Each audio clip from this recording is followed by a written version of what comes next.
Speaking English is now my cup of tea को recall करने का ट्राई करोगे then you won't be able to do that. ऐसे लोगों के वीडियोस देखो जिनका कम्युनिकेशन, जिनका speaking style you like the most. जब तक आप बोलोगे नहीं ना तब तक यू जस्ट फॉरगेट कि आप कभी सीख पाओगे।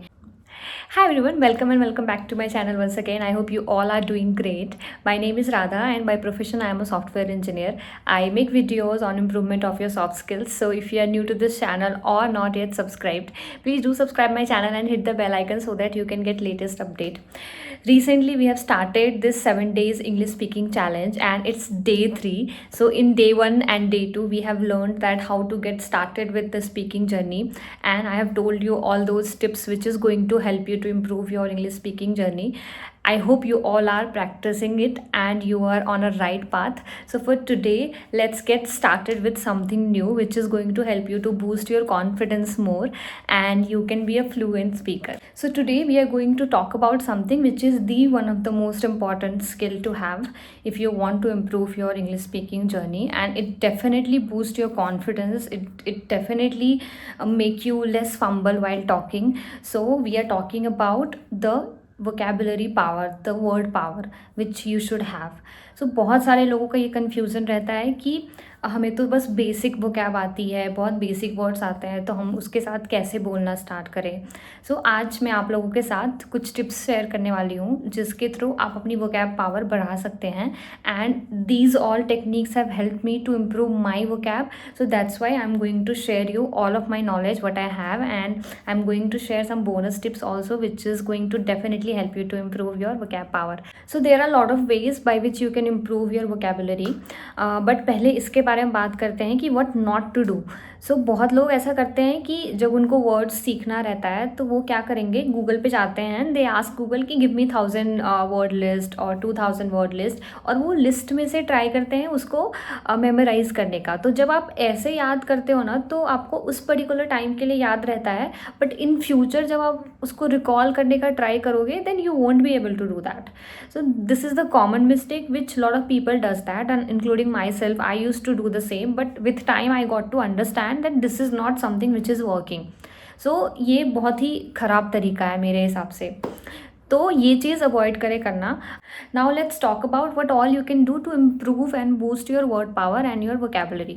सो सबसे जो बेस्ट टेक्निक है which is your reading habit. So reading is the most impactful in terms of improvement of your vocab, and ये बहुत इम्पैक्टफुल होता है.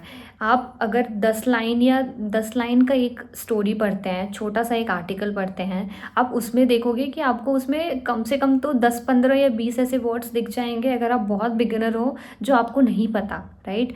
तो आप क्या कर सकते हैं, वो वर्ड आप नोट डाउन करो, ठीक है, और आप देखो कि उन्होंने किस टाइप के सेंटेंस में उसको यूज़ किया है, राइट.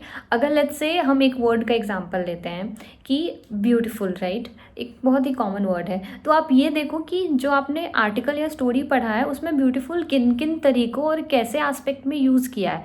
तो अगर आप विथ रेफरेंस उसको याद करने का ट्राई करोगे ना तो वो आपको लॉन्गर टर्म के लिए याद रहता है. अब लेट्स से किसी ने बोला कि सी इज़ ब्यूटीफुल, तो आपने ये देखा कि ब्यूटीफुल जो वर्ड है वो किसी लड़की का जो अपीयरेंस है उसको एड्रेस करने के लिए यूज़ हुआ है, राइट. तो किसी के लुक्स को एड्रेस करने के लिए यूज़ हुआ है, तो वो आपको वैसे अगर आप याद करोगे ना विथ रेफरेंस तो आपको वो लॉन्गर टर्म में याद रहने वाला है. ये एक बेस्ट वे है, क्योंकि डायरेक्ट आप वर्ड और उसका मीनिंग ऐसे करके मत याद करो, ठीक है. तो ये तो पहला हो गया आपका. दूसरा ये है कि या तो फिर आप उस वर्ड्स के जितने सिमिलर वर्ड्स हैं, लाइक उनके जो सिनोनिम्स हैं, तो वो आप देखो. जैसे हमने ब्यूटीफुल लिया फॉर एग्जांपल, तो ब्यूटीफुल के अलावा आप क्या क्या यूज़ कर सकते हैं, लाइक प्रिटी हो सकता है, राइट. उसके बाद अट्रैक्टिव हो सकता है. सो और भी ऐसे बहुत सारे वर्ड्स हैं जो आप यूज़ कर सकते हैं. तो इससे क्या होगा कि आप एक चेन की तरह याद कर रहे हो. अगर कभी आपको ब्यूटीफुल नहीं याद रहा तो आपको प्रिटी बोल सकते हो, राइट, आप अट्रैक्टिव बोल सकते हो. सो ऐसी बहुत सारी तरीके से आप जो है एड्रेस कर सकते हो, तो इससे भी आपका वर्ड पावर बहुत बढ़ेगा.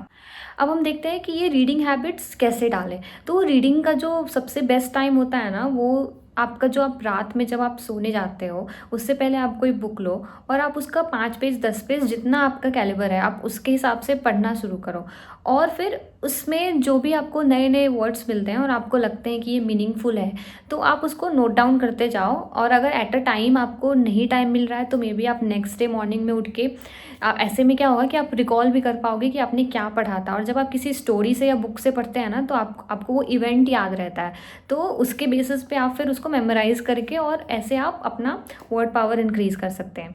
इसके अलावा जब आप कहीं ट्रैवल कर रहे हो, train, bus, flight, whatever source you are travelling, so आप वहाँ पे लेके जा सकते हैं बुक्स और वहाँ पे भी पढ़ सकते हैं। तो ये भी एक बहुत अच्छा टाइम होता है, आपका रास्ता भी कट जाता है और आप कुछ सीख भी लेते हो, कुछ पढ़ भी लेते हो। तो this is the one of the best way also कि आप अपना रीडिंग हैबिट्स को कंटिन्यू करके रखो। और किस किस वे से आप अपना वो कैब इम्प्रूव कर सकते हैं, अब उसके बारे में बात करते हैं।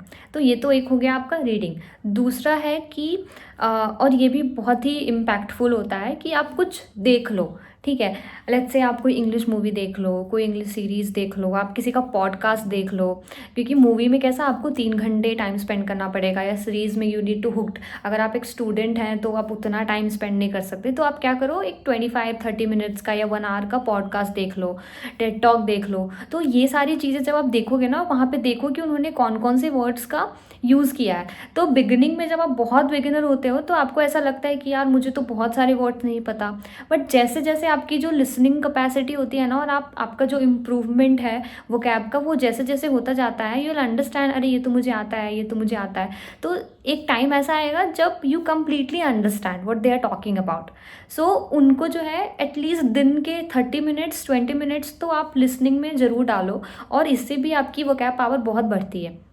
वो कुछ बोल रहे हैं, लेट्स से कोई सेंटेंस, तो आप उसको रिपीट करो, ठीक है। तो इससे क्या होगा कि आप अगर बोलोगे कोई चीज़ तो आपका स्पीकिंग प्रैक्टिस भी हो गया, आपका लिसनिंग प्रैक्टिस भी हो गया, आपका वर्ड पावर भी बढ़ गया। तो ये एक साथ आप बहुत सारी चीज़ें कर सकते हो और ये डेफिनेटली हेल्प करता है आपको। आप और क्या कर सकते हैं, तो you can listen your favourite person, like your favourite role model.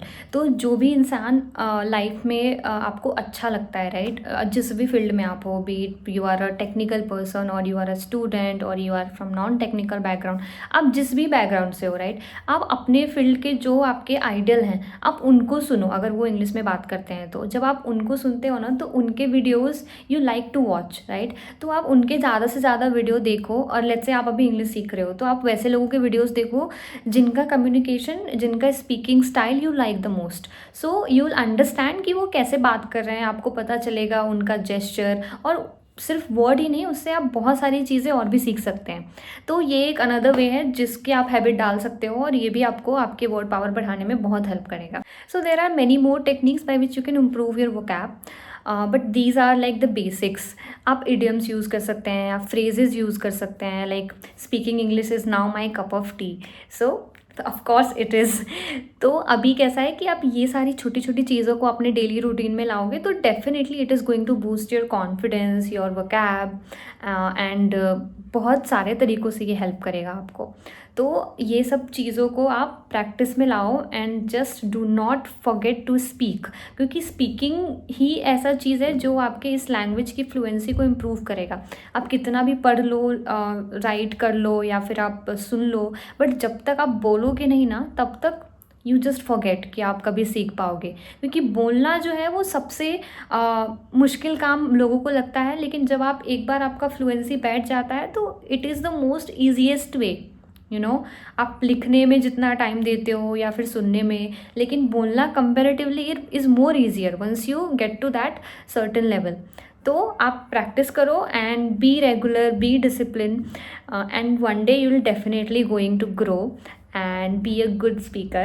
So wish you all the very best if you are going to start, or if you have already started your English speaking journey. And do let me know that how did you like my video. If you like it, then do not forget to subscribe my channel and like this video, because that is going to motivate me to make more videos for you guys. And do suggest me that if you want me to come up with something new or any other topic which you want me to talk about. Till then, do practice and don't forget to speak. Bye bye, take care.